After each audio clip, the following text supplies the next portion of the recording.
أشهد أن لا إله إلا الله وحده لا شريك له وأشهد أن محمدا عبده ورسوله أما بعد فأعوذ بالله من الشيطان الرجيم بسم الله الرحمن الرحيم الحمد لله رب العالمين الرحمن الرحيم مالك يوم الدين إياك نعبد وإياك نستعين اهدنا الصراط المستقيم صراط الذين أنعمت عليهم غير المغضوب عليهم ولا الضالين. Сегодня я расскажу вам о битве Урва, битве Хандак, которая по-другому она была названа битвой Ахзаб Сонмы. Эта битва произошла в феврале-марте 627 года или в 5 году по хиджре. В Священном Коране об этой битве упоминается следующее.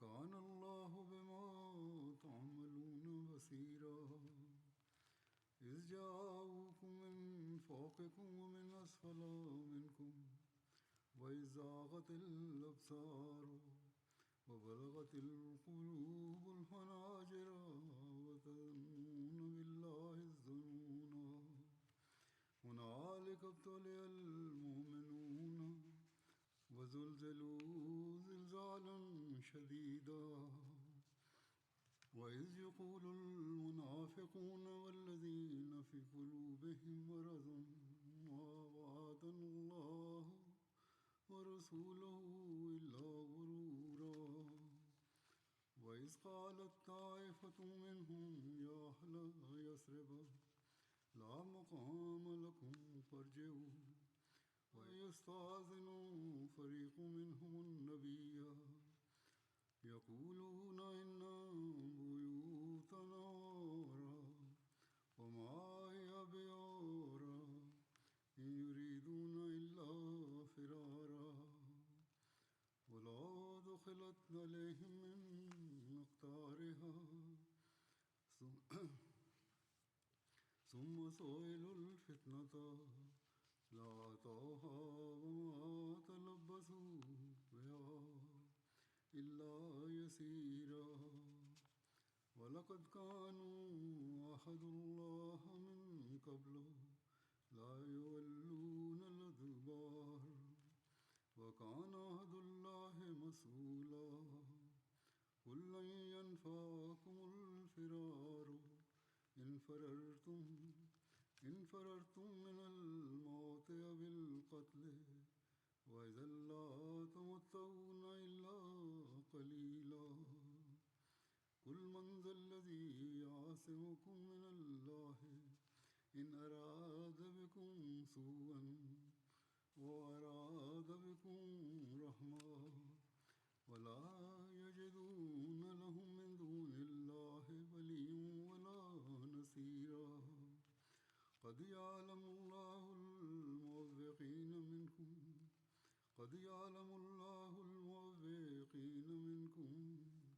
والقائلين لإخوانهم هلم إلينا ولا يأتون البأس إلا قليلا أشهة عليكم وإذا جاء الخوف رأيتهم ينظرون إليك تدور أعينهم الذي يخشى عليه من الموت فإذا ذهب الخوف سلقوكم بألسنة حداد أشهة للخير أولئك لم يؤمنوا فأهبط الله أعمالهم وكان ذلك على الله يسيرا يحسبون الأحزاب لم يذهبوا وإن يأتي الأحزاب يودوا لو أنهم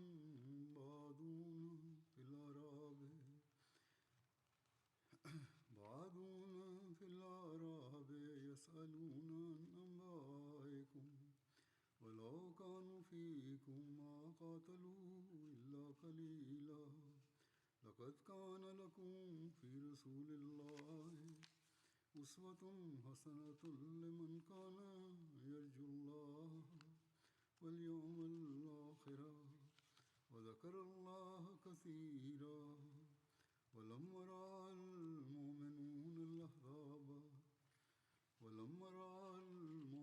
الأحزاب قالوا هذا ما وعدنا الله ورسوله وصدق الله ورسوله وما زادهم إلا إيمانا وتسليما من المؤمنين رجال صدقوا ما عاهدوا الله عليه ومنهم من قضى نحبه ومنهم من ينتظر وما بدلوا تبديلا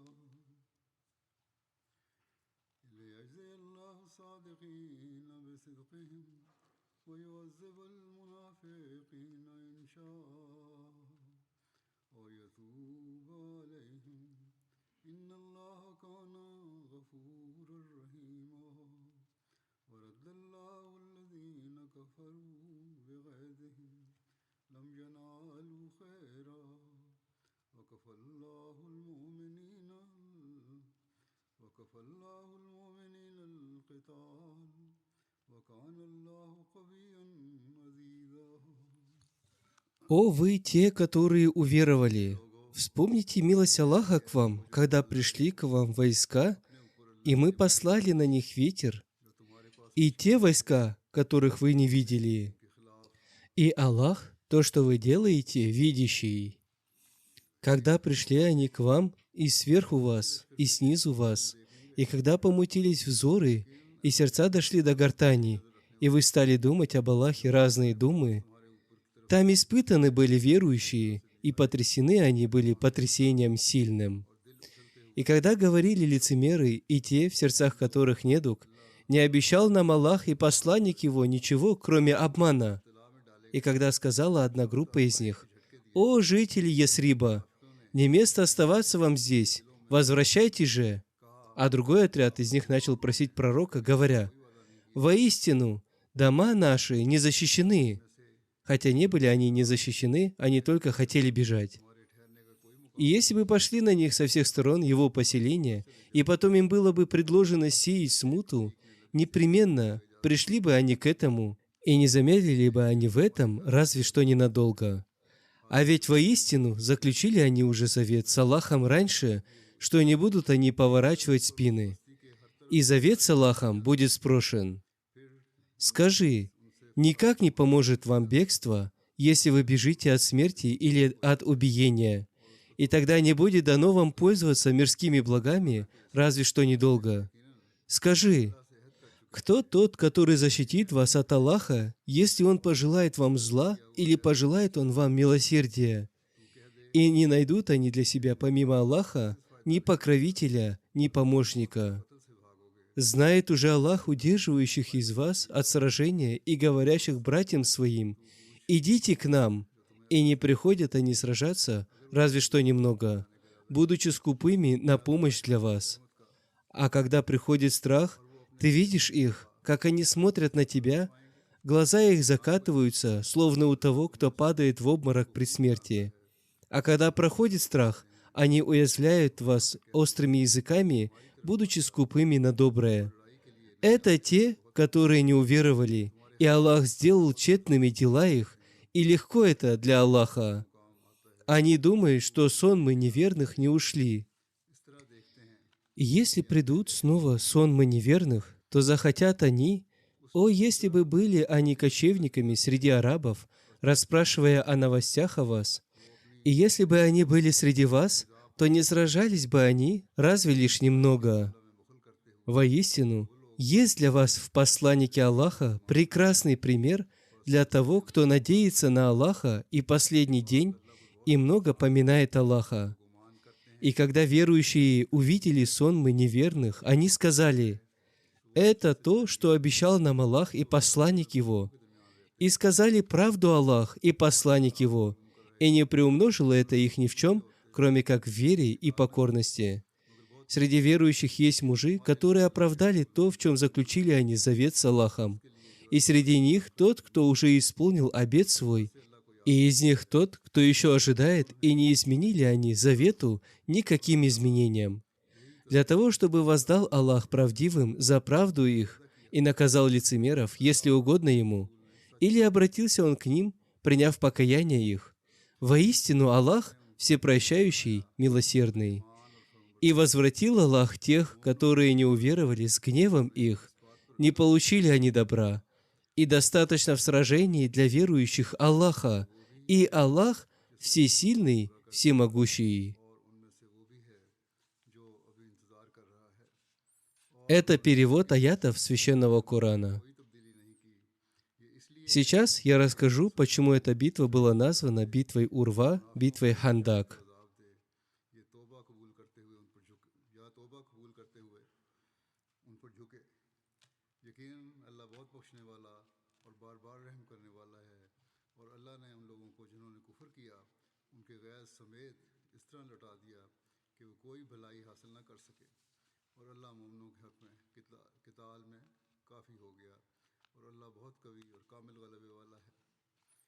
Мусульмане впервые вырыли ров, хотя такого не было в традиции арабов.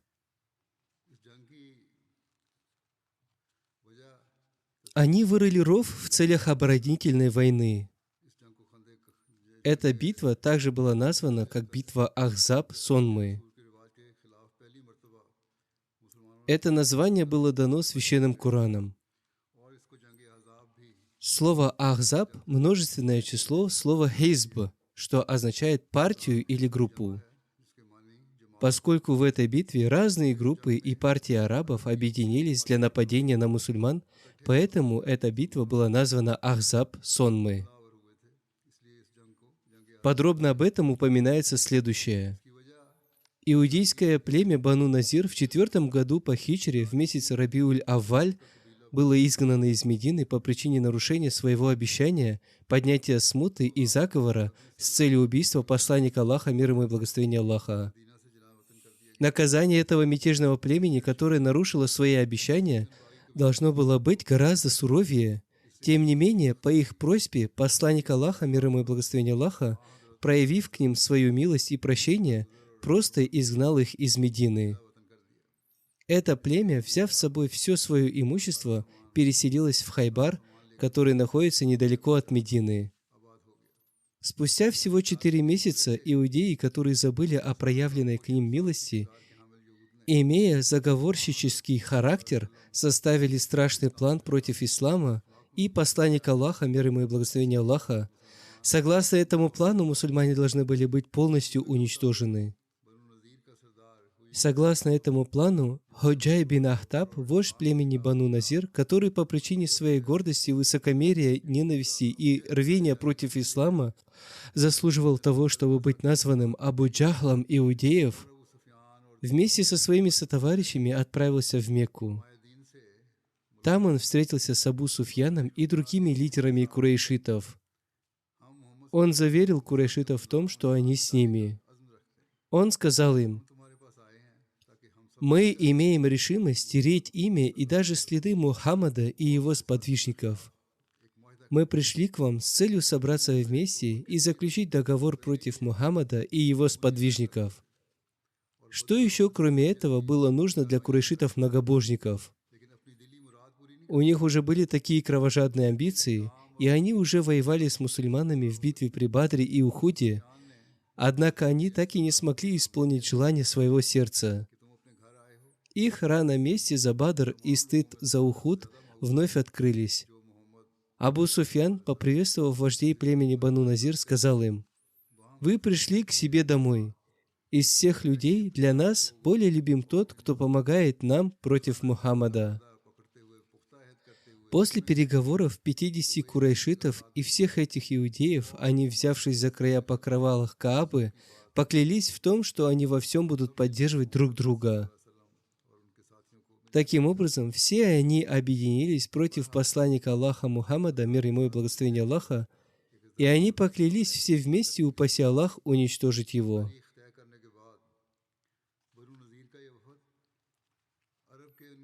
Одним словом, эта делегация из племени Бану Назир после составления плана и назначения даты крупного нападения на Медину вместе с Абу Суфьяном отправилась для встречи с другими арабскими племенами, которые тоже жаждали крови мусульман и уже сделали несколько неудачных попыток напасть на них. Затем эта делегация встретилась с племенем Бану Катфан. Это племя считалось наиболее храбрым среди всех арабских племен. Оно было известно своей ненавистью и злобой к мусульманам. Иудеи предложили им начать войну с посланником Аллаха, мир ему и благословение Аллаха. Они также соблазнили их своим подарком в виде урожая фиников за 1 год. Они также проинформировали их, что курайшиты Мекки тоже с ними. Племя Бану Гатфан пообещало оказать им поддержку в этом и со своей стороны гарантировало им предоставление 6000 воинов для участия в этой войне. После этого эта делегация иудеев отправилась к племени Бану Салим. Это было еще одно племя, которое заранее планировало напасть на мусульман, но потерпело поражение. Когда это племя узнало о таком крупном нападении союзников, оно с радостью поддержало их в этом. Также и племя Бану Фузара под предводительством своего вождя Уэйна было готово оказать им поддержку против посланника Аллаха, мир ему и благословение Аллаха. Уэйна пригласил своего друга из племени Бану Асад, и вождь племени Бану Асад Тулайха Азди принял это приглашение. Племена Бану Мурра и Бану Ашча также значительно увеличили численность и силу многобожников в этой войне. Все эти племена были известны среди всех арабов своей храбростью.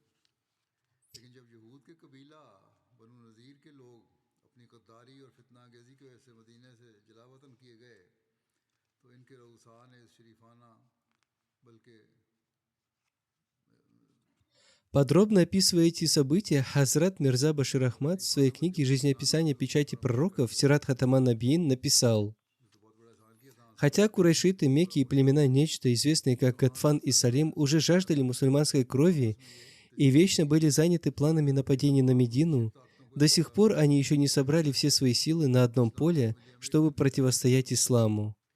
Когда люди племени Бану Назир, которое было иудейским племенем, были изгнаны из Медины из-за их предательства и мятежа, их вожди забыли это благородное и даже благожелательное отношение к посланнику Аллаха, мир ему и благословение Аллаха, и договорились между собой собрать разрозненные силы всей Аравии в одном месте, чтобы попытаться искоренить ислам. Поскольку иудейский народ был очень умным и хитрым и обладал большим мастерством в составлении таких заговоров, их мятежные усилия оказались успешными. Племена Аравии объединились на поле битвы против мусульман как одно целое. Среди иудейских вождей Салам бин Абиль Хукайк, Худжай бин Ахтаб и Кинана бин Ар-Ар-Раби были прежде всего ответственны за этот мятеж. Эти мятежники отправились из своей новой родины Хайбара к племенам Хиджаза и Нечда, но прежде всего они достигли Мекки и привели курайшитов. Чтобы угодить курайшитам, они даже сказали, что их религия, политеизм и идолопоклонство лучшие религии мусульман. Затем они отправились в Нечд и, объединившись с племенем Гатфан, подготовили ветви этого племени, такие как Фазарах, Мурах и Аджа и так далее, к тому, чтобы они выступили вместе с ними. После этого, из-за подстрекательства курайшитов и племени Гатфан, племена Бану Салим и Бану Асад также присоединились к этой цепи единства противодействия исламу. Наряду с этим иудеи отправили сообщение своему союзнику, племени Бану Саад, и призвали их выступить им в помощь. В дополнение к этой сильной коалиции, курайшиты присоединили к себе много людей из числа окружающих племен, которые были подчинены им. Наконец, после полной готовности, эти кровожадные звери аравийской пустыни хлынули в Медину, подобно великому потопу, с намерением полностью уничтожить мусульман. Они решили, что они не вернутся, пока не сотрут мусульман с лица земли. Хазрат обетованный реформатор в связи с этим написал: «Мы упомянули ранее о двух племенах иудеев, которые были изгнаны из Медины из-за своих коварных махинаций и убийственных интриг.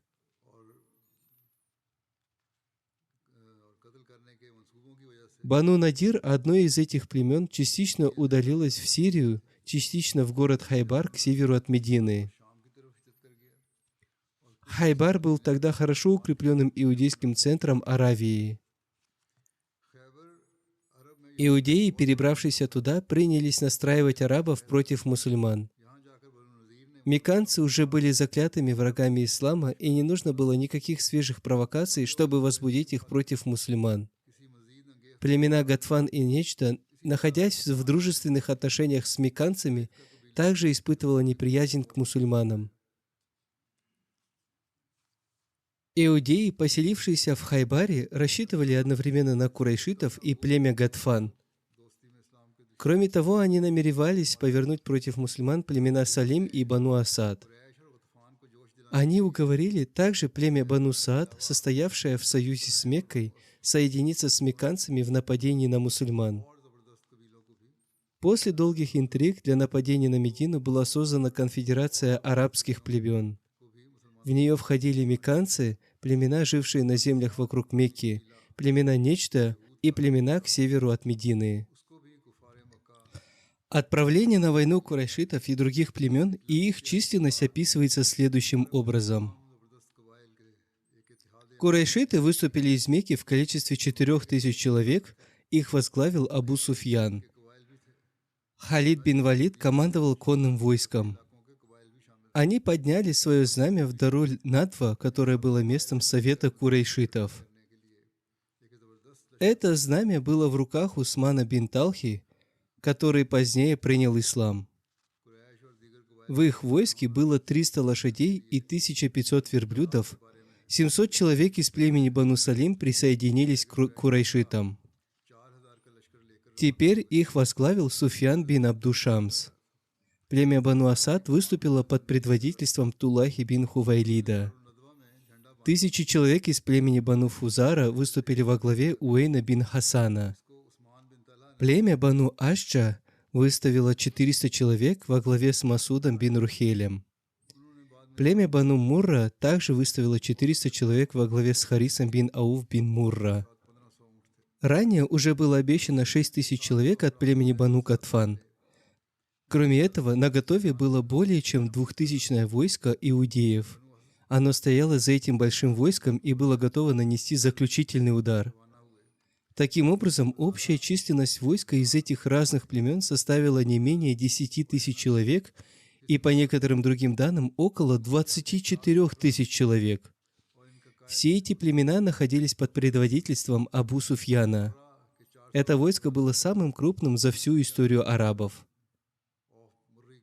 В связи с этим Хазрат Мирза Башир Ахмад написал: «Эта великая армия неверных, по оценкам, насчитывала от 10 000 до 15 000 человек. Скорее, в свете некоторых повествований, ее численность составляла 24 000 человек. Если верной является оценка даже в 10 000 человек, то в то время эта численность была настолько велика, что, возможно, до этого такое большое количество людей никогда не принимало участие в межплеменных войнах Аравии. Главным их лидером или главнокомандующим всей армии был Абу Суфьян бин Харб. Еда и питье, а также военное снаряжение были в этой армии в изобилии. Эта армия начала свой марш в сторону Медины в месяце Шаваль в 5-м году по хиджре, то есть в феврале или марте 627 года нашей эры. Хазрат обетованный реформатор по этому поводу написал: Историки приводят численность этой армии от 10 до 24 тысяч человек. Однако союзная армия, объединившая все вышеперечисленные аравийские племена, не могла быть численностью в 10 тысяч. Наиболее близкой к истине кажется численность 24 тысячи. В указанных условиях она могла составлять и 18 тысяч, и 24 тысячи человек. Город Медина, на который намеревалась напасть эта армада, был скромным по размерам и совершенно неспособным отразить нападение всей Аравии. В то время в нем с трудом насчитывалось 3000 мужского населения, включая стариков, юношей и мальчиков. Против этого населения враг выставил огромную армию от 20 до 24 тысяч человек, искушенных в военном деле воинов. И поскольку армия собиралась из разных племен Аравии, она состояла из отборных бойцов. Население Медины, которое должно было противостоять этому войску, состояло из мужчин самого разного возраста. Можно представить себе таким образом сложившееся неравенство сил. Это была совершенно неравная схватка. Силы врага колебались около 20 тысяч воинов, в то время как силы мусульман едва насчитывали 3000, включая, как мы уже сказали, и молодежь, и стариков. Очевидно, учитывая эти обстоятельства, если численность войска Медины составляла 3000 человек, то численность врага должна была составить 40 тысяч человек, поскольку между ними не было конкуренции. Если численность войска врага составила 20 тысяч человек, то численность войска Медины должна была составить 1500 человек, поскольку в их число вошли и слабые люди.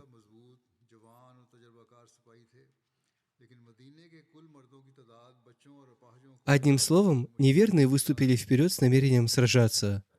Когда посланник Аллаха, мир ему и благословение Аллаха, получил информацию об этом, он решил вырыть большой ров вокруг Медины.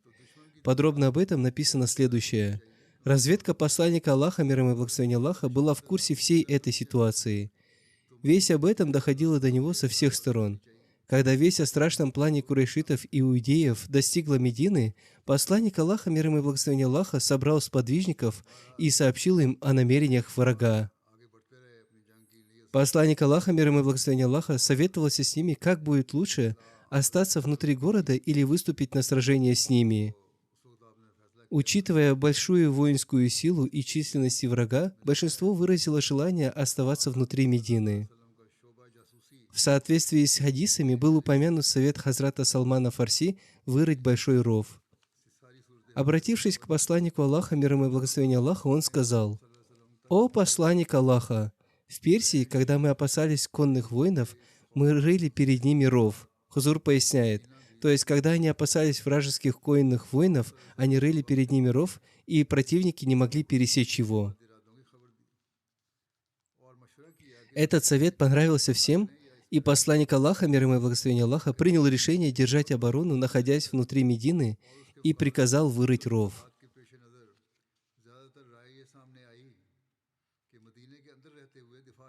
Согласно некоторым биографическим книгам, известно, что решение вырыть ров было принято не только по совету Хазрата Салмана Фарси, но и Всевышний Аллах посредством откровения научил посланника Аллаха, мир ему и благословение Аллаха, этому способу обороны. Такой способ был совершенно новым для арабов. Раньше они не знали, как рыть оборонительный ров. Таким образом, было написано, что Абу Суфьян, опьяненный властью, напал на Медину с большим войском. В пути он не видел никаких препятствий со стороны жителей Медины и никакого противодействия исламской армии. Он гордился тем, что теперь никто не сможет спасти жителей Медины от них. Он гордился своим большим войском. Он был полон решимости и говорил, что повернет назад только после полного уничтожения Медины.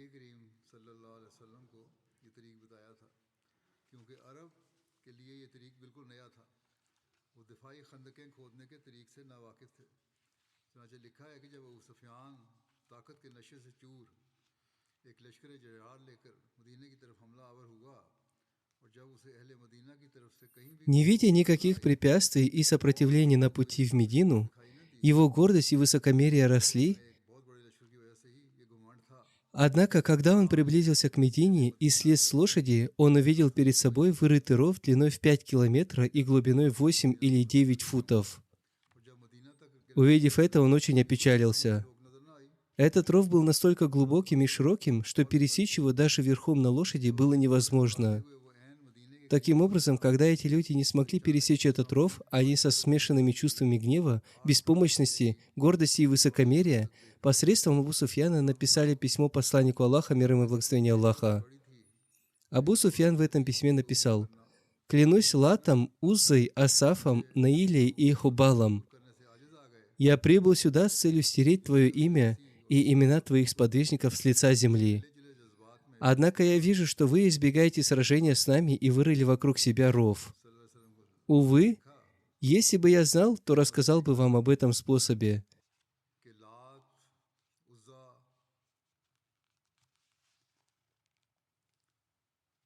Даже если мы вернемся назад, помните, что мы еще раз напомним вам о дне битвы при Ухуде.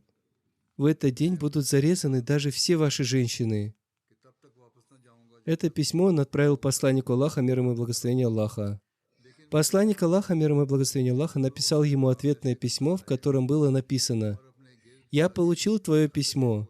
Я знаю, что вы всегда с высокомерием выступали против Всевышнего Аллаха.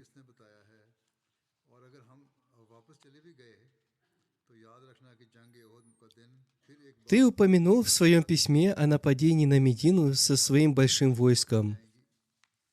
Ты был полон решимости стереть наши имена с лица земли. Однако это препятствие между нами и твоими нечистыми намерениями было повелением Всевышнего Аллаха.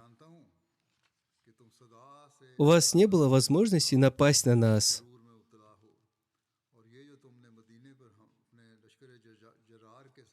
Всевышний Аллах примет свое решение таким образом, что вы забудете даже имя Лата и Узы. Ты спросил меня, кто подсказал мне вырыть ров? Это Всевышний Аллах открыл мне этот способ. Хузур поясняет: Всевышний Аллах научил его такому способу, когда его гнев и гнев его сотоварищей возрос. Далее посланник Аллаха, мир ему и благословение Аллаха, написал: «Да будет известно тебе, Всевышний Аллах одарит нас успехом. О глупец Бану Галиба! Помни о том, что наступит день, когда Лат, Уза, Усав, Наиля и Хубал будут разорваны на мелкие кусочки. В тот день я напомню тебе обо всем этом». Посланник Аллаха, мир ему и благословение Аллаха, ясно дал понять ему, что, иншаллах, если Аллаху будет угодно, они одержат победу. Из этого письма посланник Аллаха, мир ему и благословение Аллаха, стало ясно, что хотя Хазрат Салман Фарси дал ему такой совет, он принял решение последовать этому совету только согласно откровению Всевышнего Аллаха, и Аллах знает лучше.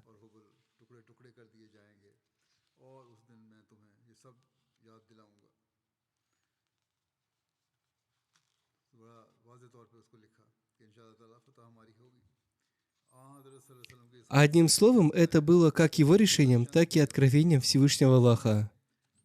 Об остальном, иншаллах, я расскажу в следующий раз. В эти дни особо молитесь за мусульман Ахмади Пакистана. Мусульмане Ахмади Пакистана должны обратить свое внимание на молитвы и милостыни. Пусть Всевышний Аллах защитит и спасет их от зла противников.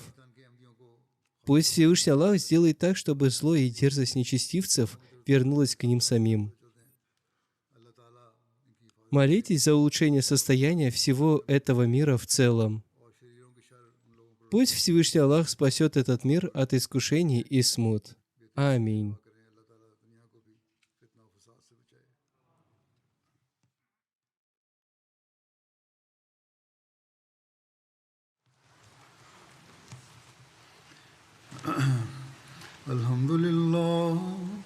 الحمد لله نحمده ونستعينه ونستغفره ونؤمن به ونتوكل عليه ونعوذ بالله من شرور أنفسنا ومن سيئات أعمالنا من يهده الله فلا مضل له ومن يضلل فلا هادي له ونشهد أن لا إله إلا الله ونشهد أن محمدا عبده ورسوله عباد الله رحمكم الله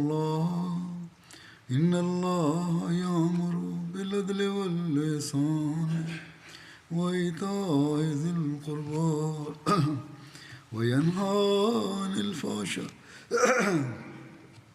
وينهى عن الفحشاء والمنكر والبغي يعظكم لعلكم تذكرون اذكروا الله يذكركم وادعوه يستجب لكم ولذكر الله أكبر